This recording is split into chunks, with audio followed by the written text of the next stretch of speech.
Hey guys, I'm here with a review for the Guardians of the Galaxy 2 movie mates. I just got out of the movie about an hour ago. I really wanted to do the review for these mini mates after I saw the movie because really you don't know much about the movie with all the advertising, trailers, all that other stuff. I just really had no clue what the movie's like, which is wonderful, what the movie's about. It's pretty nice going in there not knowing anything about the story or anything. So, the first set we'll take a look at is Yondu and Star-Lord. These two are miles better, in my opinion, than the original movies mates.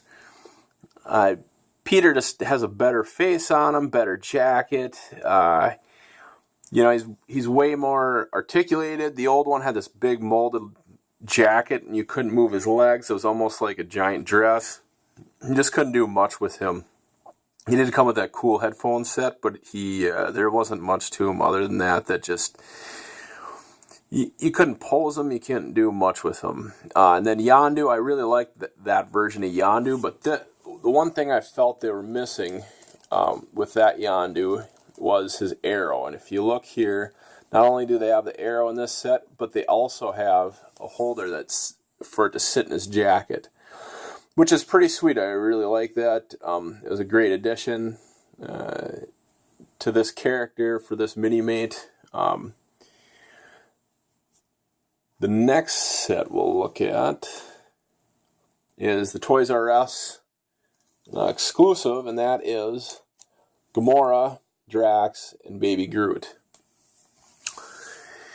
Gamora's not much different than her last figure, but she does still look great. She was actually one of my favorites out of the first movie mates.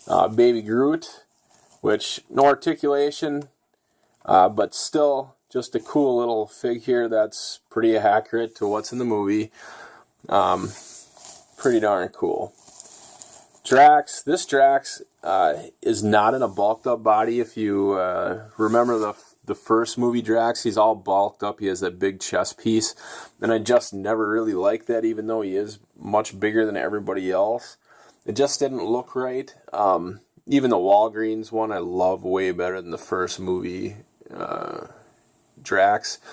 His face is just, they did such a good job on all the little details and everything else.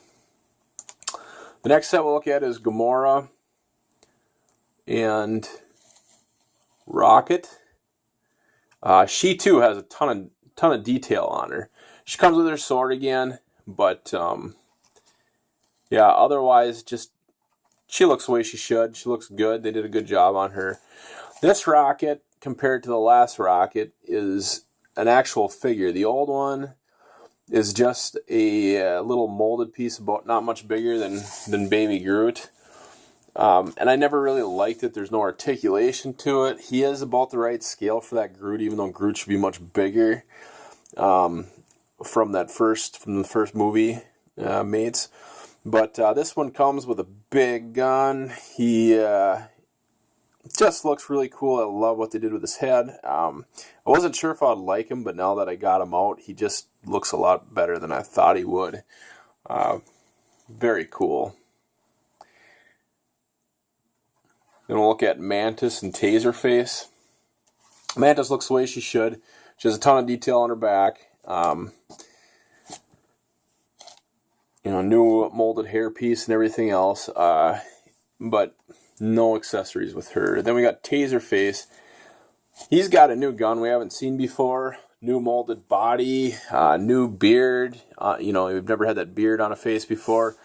That hairpiece and everything else. Just they did a pretty good job with him. And then last but not least, we got Ego, the Living Planet, and we got Aisha. They too look pretty cool. Neither one of them come with any accessories, but they look good. They look how they should. They got the likeness, I think, on Ego pretty good, and Aisha, just a gold head on her and hair.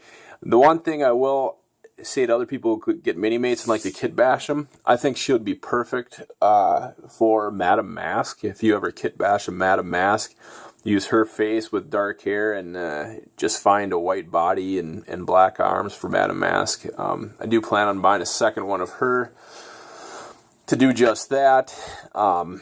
But yeah, it's a great wave. I really like it. It's a little light on accessories. I've seen worse. But considering the amount of detail they put into these and new molded pieces and everything else, it's understandable. You get what you pay for. It's pretty nice. And as far as the movie goes, love the movie. Like, I liked it as much as the first one. Like I said before, I didn't know what I was getting when I got into it. I actually thought Taserface was the main villain through the whole thing, which he is a villain, but not really. There's a couple great cameos in it. The best Stan Lee cameo for all the fanboys that we'll ever see. It was just the best Stan Lee cameo. I absolutely loved it. But James Gunn did a great job with it. They set it up. There is 4 after credit scenes. One of them kind of sets it up for the next movie. That's a pretty exciting to see, and hopefully we see what we're going to see in the next one. God, what else? Funny, hilarious, laughed the whole way through. Drax was hilarious. Is pretty damn funny. Kurt Russell's great as always. I'm a huge Kurt Russell fan, especially from the 80s and 90s. Love him and everything he's in. Rocket had his moments. Every character had their moment, really. Every character you see here was in there quite a bit, and it never really felt overstuffed or overcrowded, that we had too much going on. Just a great movie, and all those little, for fanboys who've been collecting comics for years like myself, this little bits and pieces they threw in there that some of us will recognize more than the common moviegoer. But yeah, it was a lot of fun. I can't wait to see it again. Probably going to take my stepson here by the end of the weekend. I'll go again at least a second time. I don't know if I'll take my 6-year-old. I don't know if he can handle some of it in there. But yeah, great movie. Tons of fun. Go check it out. You'll love it. Have a good one, guys.